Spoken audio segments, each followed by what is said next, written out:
Welcome to Comics League Indie Wednesdays. I'm Jared, and today we're discussing Keanu Reeves' debut into the comic book writing job, BRZRKR Volume 1.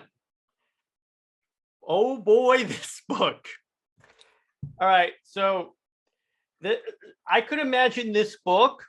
I mean, I could describe it as, think of it like Keanu Reeves as an immortal warrior. So basically, like John Wick meets Northman meets, well, John Wick. That's the best way I could describe it. So basically, this was okay. But fun fact, this was like one of the top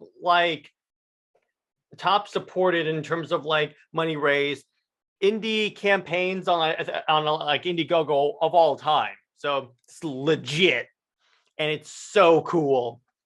So starting off, we have we have Keanu Reeves. I'm going to call the guy Keanu Reeves. He's in the rain. He's sitting on a park bench. He's all depressed and sullen and dark. And all of a sudden, a car drives up, and then the occupant says, "It's time."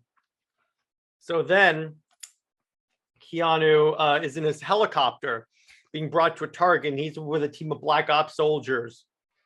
And they say, okay, we're 30 seconds away from the target. Keanu Reeves stands up and then jumps out of the helicopter like this, looking like a boss. He lands, eliminates all the guards, like really eliminates all the guards. This book is gory as hell, and I love it. Basically, John Wick.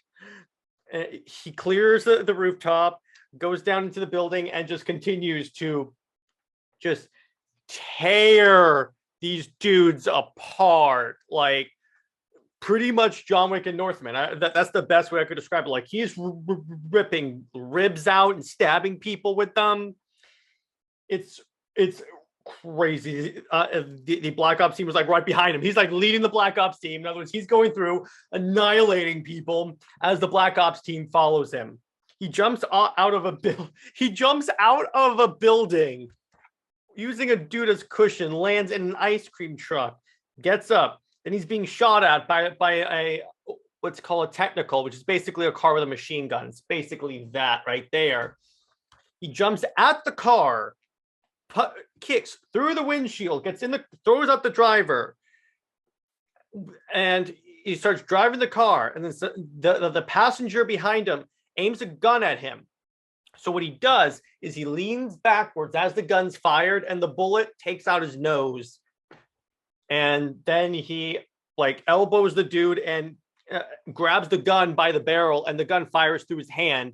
But then so Keanu just throws the gun out of the car, rips a grenade off the dude's chest rig, pulls the pin, puts it back in the chest rig, and then holds it there, and then it explodes, and he's like really messed up. A lot of this will make sense in a second. And then you have the car. So they're supposed to take out a dude that's trying to escape on a plane. So what does Keanu do? He drives the car straight into the plane, and then he takes out the target. Now, as you can see, he's worse for wear. So what they do is that then on the helicopter route, he takes a pill that's supposed to like calm him down and everything, because apparently it'll be revealed the drugs kind of regulate his abilities. So anyway, he shows up at the doctor at the lab, and the lab technicians wash his body. Then they assist him in the regeneration process, because apparently, okay, so Keanu heals from any injury, hence which is why he's immortal. Think of him. Here's a better way to describe Keanu. By the way, in this book, he's known as B. I'm just going to call him B. Here's a way to describe B. He's basically Wolverine and John Wick if they were amalgamated, like with the Amalgam comics. It's kind of that. So he's Wolverine, John Wick, Punisher, and any superhero that uses guns and kills people. So then, as the tissue repair starts, he's basically going through a therapy session with a doctor who's supposed to help him unlock his memories. Then he remembers the day he was born, 80,000 years ago, back when mankind was living in huts. That's right. He was born 80,000 years ago.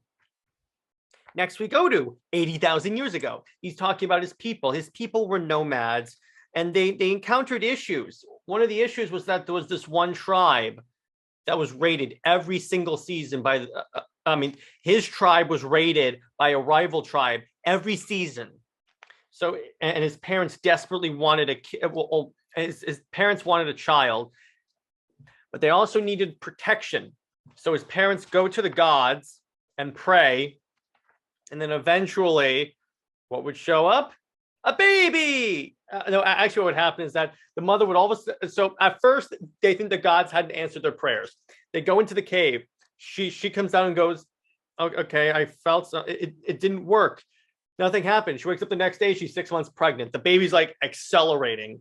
So he has accelerated birth. And then what they discover is the kid puts his hand into the fire and takes it out, and he basically heals. This is where they begin to discover that he has regeneration capabilities. But they also discover that the thing about him is that if he gets into a fight, he will not stop. In other words, you have to stop him fast, because he will just pummel its target into the ground. Think of it like in the Snyder Cut when Superman shows up and destroys Steppenwolf, but then when Steppenwolf's on the ground, Superman just keeps punching him and punching him and punching him. That's kind of what that is. And he basically tears people's arms and legs off. And then he's basically an expert hunter. He kills a bear. And then they're talking about how he's already healed. All the stuff heals. And then, so B is again telling the story about him trying to like control his instincts.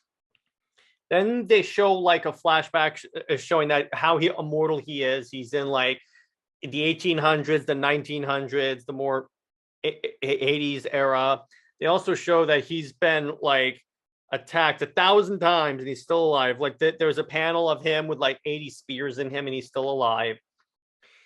So then his parents start to catch on to the fact that he's a weapon. He's not necessarily a kid. He's a weapon sent by the gods to protect the tribe against that rival tribe that raids them.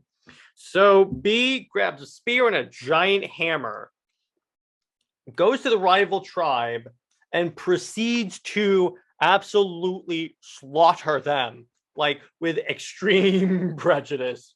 Oh, very, very, very extreme prejudice. Like this book is almost like it can be written by Frank Miller. Then what B describes is that he finally found his purpose, and then that was the last time he felt happy.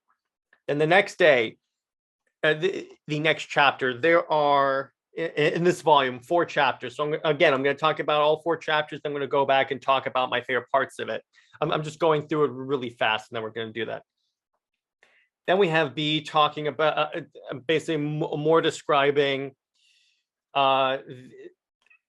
his life, and then what he discovers is all he wants to do is make his father happy, but then the mother detects that that B's father is using his son just as a weapon to increase his own power.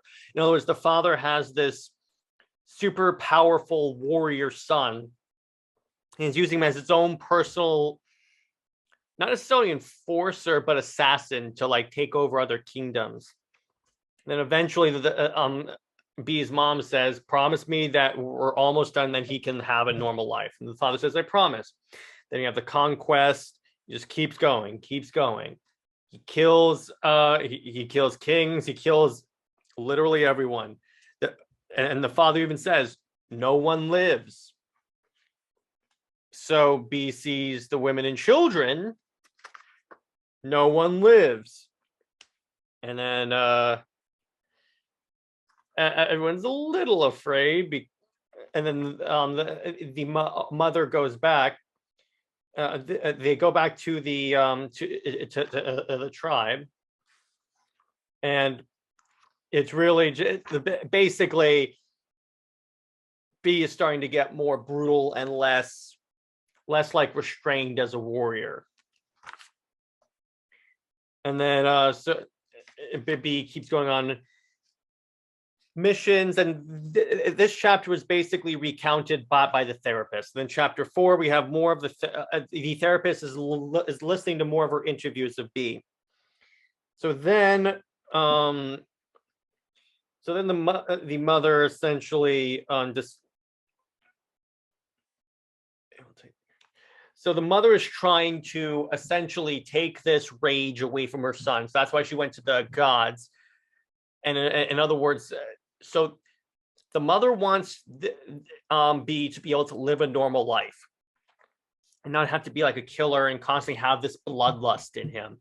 The father says, no, that bloodlust protects the tribe. We need it. So now what's interesting is the father takes B out on a hunting expedition on a battle, and then they're attacked by another rival tribe. B like destroys everyone.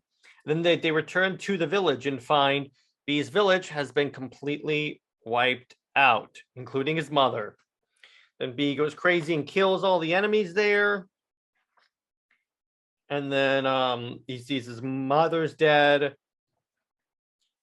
And the father goes, you deserve this. I mean, the son goes to the father, you did this, you angered them, you deserve this.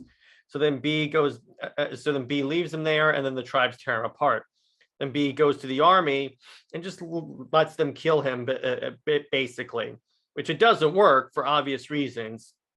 Like at one point, he gets eaten by these creatures, by vultures, essentially his corpse. Then it slowly starts to reform into like a pod, and then he wakes up, and then it turns out that B's therapist named Diana, when it was any relation to Diana Prince, shows up and goes, okay, so let's talk. No more recordings, no anything. I want you to be as candid as possible. And that's BRZRKR Volume 1. So what did I really like about this book? I like the gory violence because I'm a big fan of like brutal action if it calls for it. In other words, I'm not one for gratuitous violence. Like, take for instance, this is one of the good things the Halo show did, is that it really captured the brutality of the Halo universe. As long as it is appropriate for the story, I'm totally fine with there being blood, gore, people's arms being ripped off. And this 100% was very warranted. I also really enjoyed. I love the art by Matt Kindt and Ron Garney, and honestly, I like Keanu Reeves' writing. He definitely gets you in the mindset of B as he undertakes this. As he basically recounts the story of his birth, of his time in the ancient human days, what life was like there, him growing up with this bloodlust that sometimes takes over him, and him wanting to. The reason why he went along with what his father wanted all these years is because he wanted to make his father proud. He wanted his father's approval. Then his mother gets killed because of his father's hubris. And then B just basically says, okay, you brought this on yourself, deal with it. I'm not protecting you anymore. I just love that. That is such a great father-son dynamic story. It's really cool. I also like how he's basically like Wolverine in that he can't die. Any damage you do to him, even if you kill him, eventually he'll come back. As is in the case of actually the end of the story, it shows. So he went to the rival tribe and let them kill him.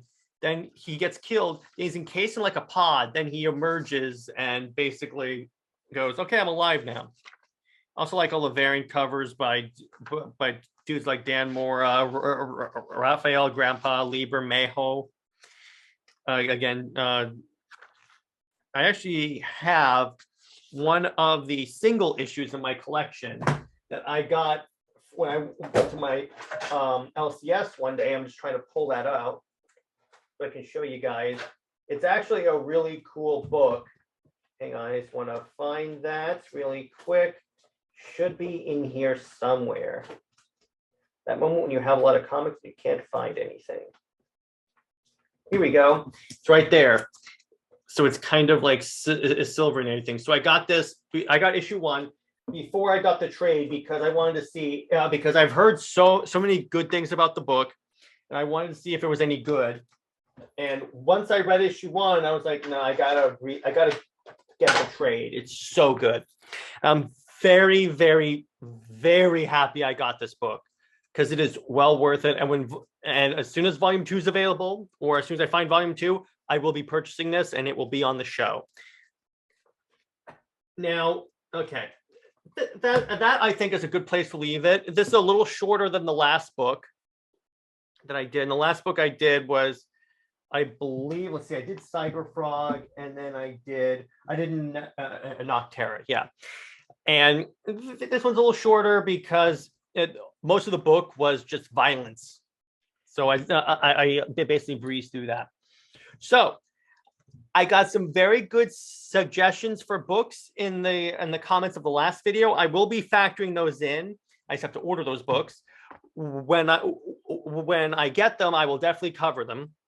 In the meantime, keep dropping suggestions because I'm trying to build up my independent comic book library, because yes, I have a lot of Marvel and DC. I also want to support the indies. So I have a lot of independent books that I want to get. I also have a couple of Comicsgate books coming in. I'm really excited. And I just want to have like a diverse library that I can cover for stories, cover for characters, tons of stuff.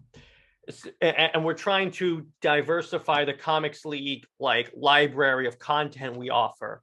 So that's why like I brought in Indie Wednesdays, and apparently you guys like it. So I'm definitely going to be keeping the show around. Hope you guys have a fantastic rest of your week, and I will see you next Indie Wednesday. We will be talking about a really cool military comic that I read called Black Powder, Red Earth. All right, everyone, stay heroic. Bye-bye.